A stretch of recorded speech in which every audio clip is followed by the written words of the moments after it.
Alhamdulillah, ako ay nagpupuri at nagpapasalamat sa Allah subhanahu wa ta'ala na tayo ay pinahintulutan na magkita. Ang totoo dyan kapatid, hindi aksidente na tayo ay nagkita. Ito'y tinakda pinahintulot ng Allah na mabuhay tayo mula sa pagtulog. Ang Allah subhanahu wa ta'ala lamang ang nagpahintulot na tayo ay magising. Ang katotohanan dyan ay marami ng mga taong hindi nakaabot sa mga araw na ito.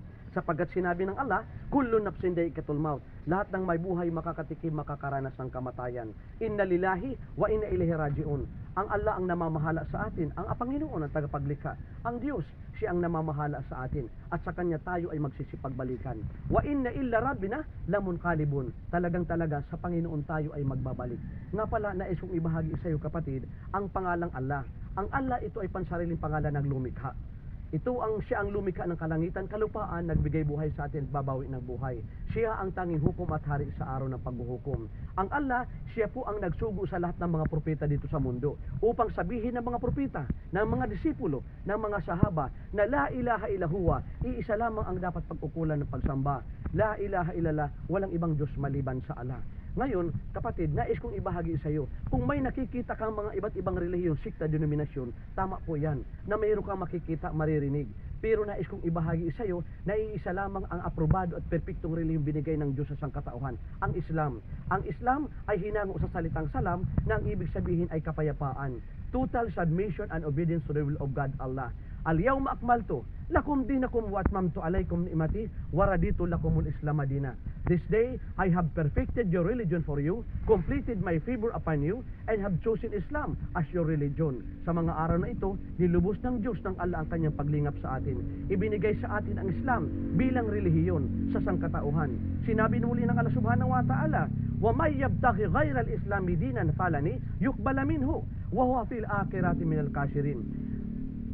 Sino man, whosoever desire religion other than Islam, it will never be accepted of him.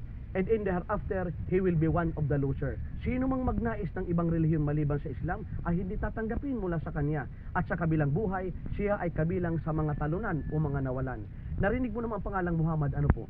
Yung Muhammad, siya po ang huling propeta. Kung may naunang propeta, may huling propeta. Si propeta Muhammad ang huling sugo, huling disipulo, huling mensahero. Maliban sa kanya, wala nang ibang susunod pa. Kaya nais kong ibahagi rin sa iyo na ang ibig sabihin ng Muslim ay naniniwala sa isang Diyos na tagapaglikha. Ang salitang Muslim ay Arabic na salita na ang ibig sabihin ay naniniwala sa nag-iisang tagapaglikha. Kaya nais ko na ikaw ay magkaroon ng kasiguruhan ng kaligtasan ng iyong kaluluwa. Sinabi ng mga propeta, la ilaha illallah, walang ibang Diyos maliban sa Allah. Sinabi ni propeta Muhammad, sino mong magsabi ng la ilaha illallah, walang ibang Diyos maliban sa Allah, at binawian siya ng kanyang buhay habang siya ay sumusunod, tumatalima sa utos at batas ng Allah, binawian siya ng buhay, makakaasa tayo sa awat habag ng Allah, maninirahan tayo sa paraiso, alalaong baga, ililigtas tayo sa impyernong apoy. Ngayon kapatid, hindi natin alam ang mangyayari mamaya at bukas. Kahapon ay lumipas na. Marami ng mga una na sa atin na namatay. Sino ang susunod na papawi mamamatay? Tayong mga nabubuhay.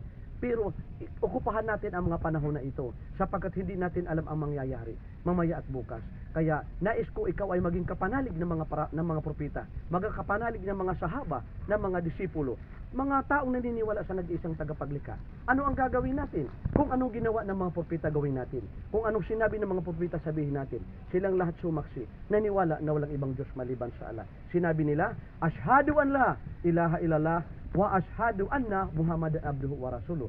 At sinabi ng Allah subhanahu wa ta'ala, walladina amanu wa amilu salihat ulaika ashabul jannati hum fiha khalidun. And those who believe in the oneness of Allah, Islamic monotheism, and do righteous good deeds, they are dwellers of paradise. They will dwell therein forever. Kapag tayo naniniwala sa kaisahan ng Diyos, hindi siya dalawa, hindi tatlo, siya ay nag-iisa lamang at gumagawa ka ng maraming kabutihan, tayo ay maninirahan sa paraiso. Alalaong baga, ililigtas tayo sa impyernong apoy. Kaya bago tayo maghiwalay, para tayo ay iligtas sa impyernong apoy at manirahan sa paraiso, aalalayan kita na ikaw ay magbalik loob sa Panginoon. Anong gagawin natin? Ganyan ang kanang kamay. Ganyan. Sabihin mo, ashhadu an la ilaha illallah wa ashhadu anna Muhammadan abduhu wa rasuluh. Ako'y sumasaksi at naniniwala na walang ibang Diyos na dapat sambahin maliban sa Allah. Ako'y sumasaksi at naniniwala at naniniwala na si propeta na si Muhammad Muhammad ay huling sugo ay huling sugo ng Allah. ng Allah. La La ilaha ilaha illallah. illallah. Muhammad Muhammad Rasul Rasul Allah. Allah. Alhamdulillah. Assalamualaikum warahmatullahi wabarakatuh. Ang kapayapaan at pagpapala ng Allah ay sumaiyo. Ngayon kapatid, ikaw na ay kapanalig sa pananampalataya. Magkakapanalig na tayo ni Jesucristo, ni Isa, at saka ng mga propeta at lahat ng naniniwala sa mundong ibabaw. Magkakapanalig na tayo sa pananampalataya. Payo ko sa aking sarili at sa iyo na mula ngayon hanggang sa huling hibla ng ating buhay, sumunod, tumalima tayo sa utos at batas ng Allah at pamamara ng propeta. Huwag natin siyang ipagtambal sa mga nilikha ng Diyos ng Allah. Katulad ng ibang sikta relihiyon na sumasamba sa kahoy, ribulto, larawan at tumatawag sa kapwa-tao, tumatawag sa propeta. Silang lahat ay nilikha ng Diyos ng Allah. Ang dapat nating pag-ukulan ng pagsamba at tawagin ay ang nag-iisang tagapaglikha, ang Allah. Assalamualaikum. Sabihin mo, wa alaikumussalam. Well, Wa